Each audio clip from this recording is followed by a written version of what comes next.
Assalomu alaykum. Avvalgi darsimizda mana ushbu oynani yasaganmiz.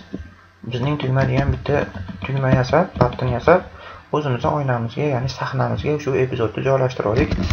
Bugungi darsimizda Xudo xolasa JavaFX ga bo'lgan qiziqishlarni orttirish maqsadida shu tugmaga harakat berishni, tugmaga effekt berishni o'rganaylik.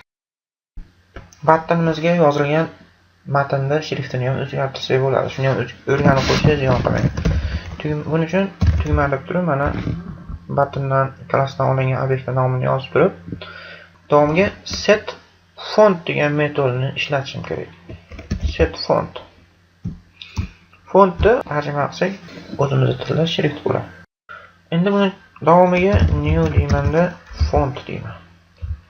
Font JavaFX text paketidan kelayotgan font klassi. Endi parametr oladigan konstruktordan foydalanib, birinchi parametriga shriftning nomini yozaman, masalan, Tahoma bo'lsin. Ikkinchi parametriga 24 ni yozib qo'yaman. O'lchami bu. Endi hozir tugmamizga effekt beraylik. Buning uchun tugma set effect deb yozamiz. Set F deb turib Ctrl probelni bossam, bu yoqni chiqarib beradi. Enterni bosaman. Undan keyin buning ichiga new reflection degan effektdan foydalanib, reflection endi bu aks degan ma'noni anglatadi ona tilimizda. Hech qanaqangi menga argumentli, hech qanaqa parametrli konstruktor foydalanishim shart emas.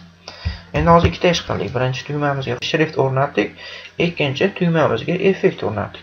Ikkita ishni qilib oldik. Hali ish harakat berganimiz yo'q. Effekt bilan shriftni berdik xolos. Shuni ham ko'rib qo'yaylik oldinda nima qilayotganimizni yaxshiroq tushunarli bo'ladi shunda. Mana, qarasanglar, bizning tugma degan yozuv ancha kattalashdi. Undan keyin buni aksi ham pastda paydo bo'lib qoldi mana. Xuddi haligi o'zimda aksini ko'rsatib beradigan ko'zguni ustiga tugmani qo'yib qo'yganga o'xshab chiroyli effektli bitta tugma yasadik. Hali bossak hech qanaqangi ish bajarmaydi. Bu ish bajartirishda navbatdagi darslarimizda xudo xolasa ko'ramiz. Bugungi darsimizda endi bunga animatsiya beramiz. Animatsiya berish uchun ozgina ishi bor. Final deb yozamiz. Timeline degan bitta klass bor. Davr o'qi bo'ladi bu. Timeline bu.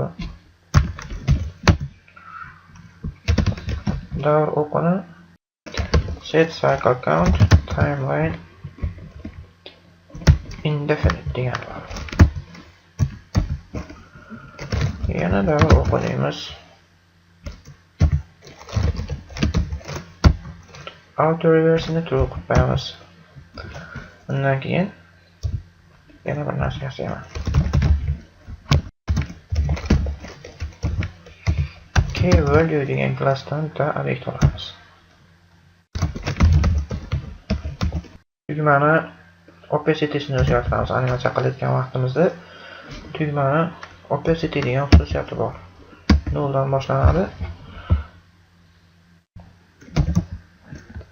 Keyframe ni yasab olamiz.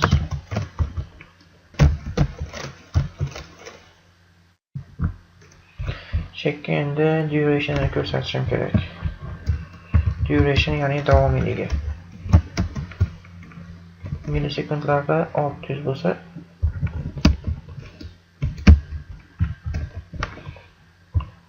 valuelariga endi karat qiymat deb yozsam,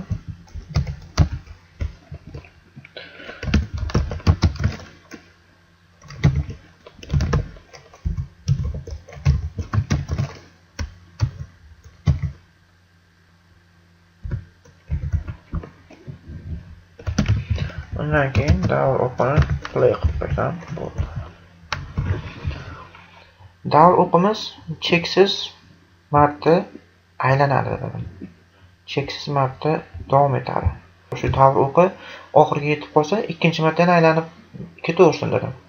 Endi undan keyin men bitta qiymatni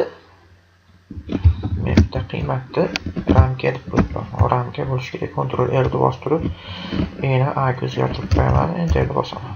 Kalit ramka metdan o'zgaradi. Demak, kalit qiymat yasab oldik. Bu qilayotgan kalit qiymatimiz nima qiladi? tugmani opacity degan propertysi bor. Opacity degani shaffoflik degani. Shaffoflik degan xususiyatini 0 dan boshlab keyin o'zgartiraveradi. Bu meni asosiy kalit qiymatim, o'zgartirmoqchi bo'lgan narsam shu. Tugmani opacity degan propertysi. Opacity propertysini 0 dan boshlab keyin o'zgartiraveraman. O'zimni ramkamda 600 millisekund davomida men kalit qiymatni o'zgartiraman. Kalit qiymatim nimani o'zgartiradi aslida? Tugmani opacity degan propertysini o'zgartiradi. Endi davr o'qiga bu ham bitta observable list bo'ladi. Observable listimga, ya'ni to'plamimga add qilib turib, kalit ramkani qo'shib qo'yib, davr o'qini play qilsam, ijro ettirishni boshlasam, shu bilan endi qarayman. Bizning tugma degan tugmamiz nima bo'lyapti? Shaffofligi umuman yo'qolib, keyin yana tiniqlashib ketyapti. Tugmaga mana endi animatsiya ham berishni o'rganib oldik. Bugungi o'rganmoqchi bo'lgan asosiy narsamiz shu edi. Boshqa narsalarni ham xudo xolasa keyingi darslarimizda ko'ramiz. Keyingi darsimizda ko'rishgunimizcha xayr, shu bilan salomat bo'ling.